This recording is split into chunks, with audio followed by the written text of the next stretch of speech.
Olá pessoal, vamos começar com a nossa aula de ciências e vamos começar com a correção do teste de consulta e tirando algumas dúvidas aí, fazendo alguns comentários.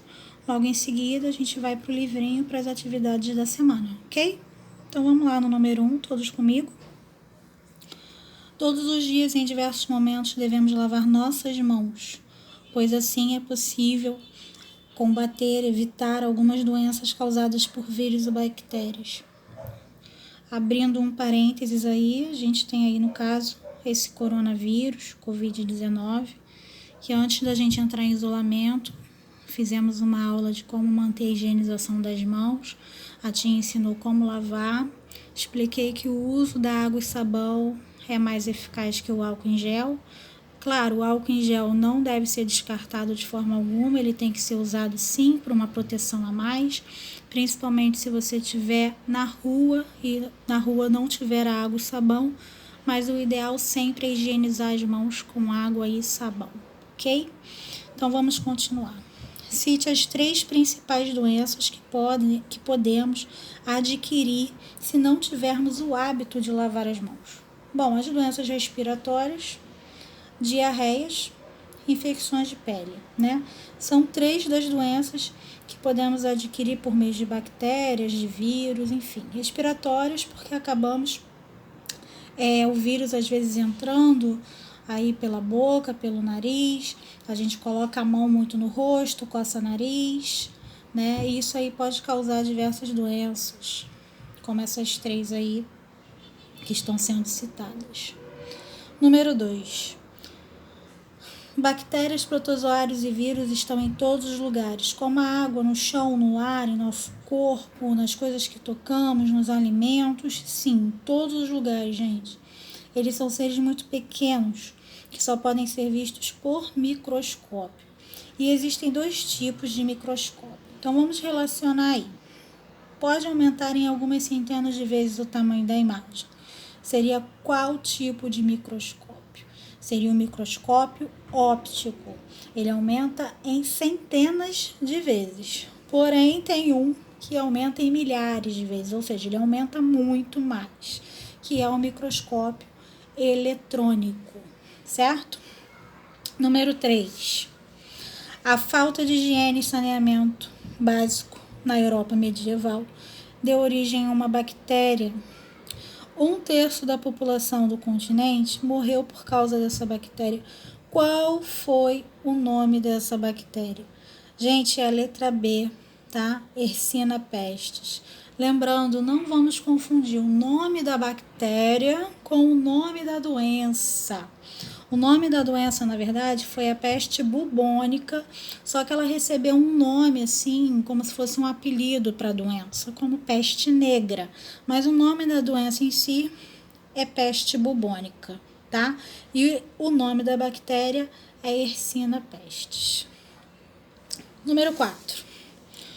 Foi responsável pela morte de mais de 14 milhões de pessoas no século XIV, na Europa medieval, recorrente à falta de higiene e saneamento básico.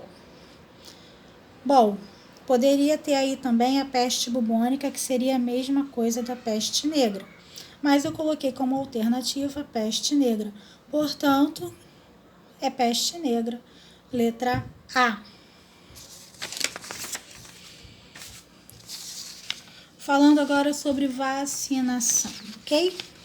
Vacinação é muito importante para a gente poder reduzir os riscos de contrair doenças que podem até ser fatais. Inclusive, essa doença aí que a gente está vivendo no momento, esse Covid-19, estamos em busca aí de uma vacina para poder manter a população imunizada contra essa enfermidade aí que causa tanto mal. Por isso a importância da vacina. Então vamos lá, número 5, disserte verdadeiro ou falso ao fim da afirmativa. Gente, disserte quer dizer escreva, tá? Letra A. A vacina da BCG e hepatite B devem ser tomadas ao nascer? Sim, verdadeira, devem ser tomadas. A primeira vacina da febre amarela deve ser tomada aos 9 meses? Sim, a primeira vacina, sim, verdadeira. Porque depois tem a febre amarela, vacina de reforço, mas é um pouquinho mais adiante. Mas a primeira é aos 9 meses. Aos 14 anos deve-se tomar a meningocócica C conjugada dose única. Falsa. Realmente tomamos a meningocócica C, mas não conjugada, tá? Então é falso.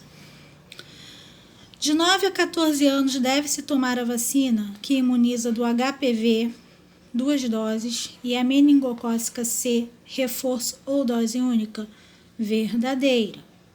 A vacina da tríplice viral imuniza 3 possíveis doenças, sarampo, cachumba e rubéola, primeira dose? Sim, verdadeira, tá?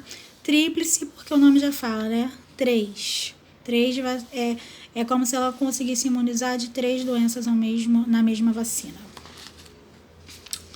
O conjunto de medidas que visa preservar ou modificar as condições do meio ambiente com finalidade de prevenir doenças e promover saúde, melhorar a qualidade de vida da população e a produtividade do indivíduo e facilitar a atividade econômica é denominada saneamento básico. Bom, agora a gente vai falar sobre o corpo humano, tá? Menor unidade viva do corpo humano é a célula. A maioria delas, né?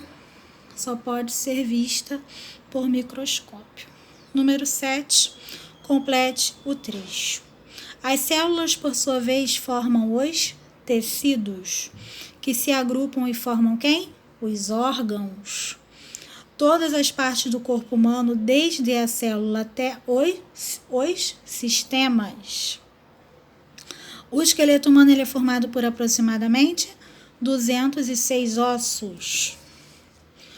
Os ossos têm a função de sustentar e dar forma ao corpo. 10. Os músculos lisos são involuntários, ou seja, eles funcionam independente da nossa vontade. São eles: letra E, gente, estômago e intestino, tá? Diferente de pernas, de pescoço, de pés, que nós que fazemos esse movimento. Se você agora, nesse momento, quiser movimentar o seu pescoço, você vai movimentar por vontade própria, ou seja, é um movimento voluntário seu. Né? Você vira para a direita, vira para a esquerda. Diferente do estômago e do intestino, que não é algo que nós conseguimos controlar. Ele se movimenta de forma involuntária. Por isso são chamados de músculos lisos, porque se movimentam de forma involuntária. Existe um músculo que, apesar de estriado, ou seja,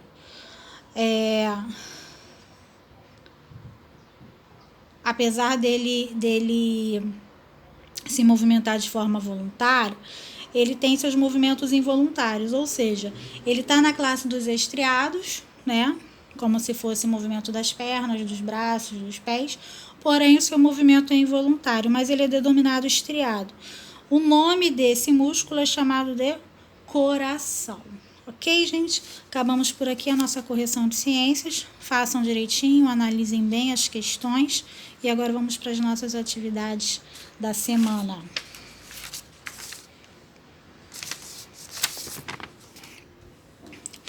A gente vai começar aqui na página 19, né? Onde a gente está falando da pirâmide alimentar, da importância dessa pirâmide. Então, eu vou ler para vocês aqui um pouquinho e depois eu vou estar explicando, certo?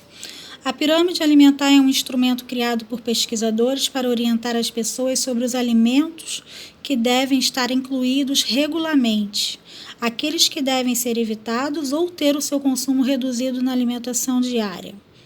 Na pirâmide, os alimentos são agrupados segundo as suas funções e o nutriente principal que apresentam. Na base da pirâmide encontram-se os alimentos que devem estar presentes em maior quantidade nas refeições. Conforme vai subindo em direção ao topo, os alimentos vão aparecendo de forma mais moderada, de forma mais reduzida. Quer dizer que vocês precisam consumir esses alimentos de uma forma mais equilibrada, não tanto em grande quantidade. Então, temos aí esse desenho, né, da pirâmide alimentar. O que nós temos aí na base dessa pirâmide alimentar? Temos os carboidratos, que São os pães, as massas, a batata, a mandioca, a farinha, o milho, o arroz. Todos esses alimentos aí nos dão energia. Esses alimentos eles chegam mais rápido até o sangue, porque o consumo do carboidrato na forma integral também nos fornece essas fibras, essas vitaminas e minerais, tá? Deixando mais lenta a absorção desses alimentos. Quase 100% dos carboidratos consumidos se convertem em açúcar no sangue. Logo em cima a gente tem as verduras e os legumes, cenoura, chuchu, beterraba, abobrinha, alface, tomate, couve, alimentos de fonte de fibra, vitaminas e minerais que ajudam aí a controlar o funcionamento e o crescimento do nosso corpo. Então, como vocês podem observar, cada momento que a pirâmide ela vai subindo, os alimentos vão se reduzindo, né?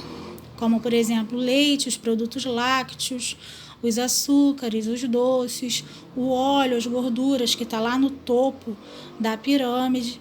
Então, você ter uma alimentação baseada na pirâmide alimentar é importante para você ter uma alimentação equilibrada, tá? Lembrando que existem os carboidratos de farinha branca, os carboidratos, como eu falei, integrais, tá? Os integrais são mais saudáveis, certo? Vocês vão fazer a atividade da página 19, da página 20, da página 21. Ok? Qualquer dúvida, a tia tá lá no e-mail para tirar de vocês. Beijinhos, fica com Deus.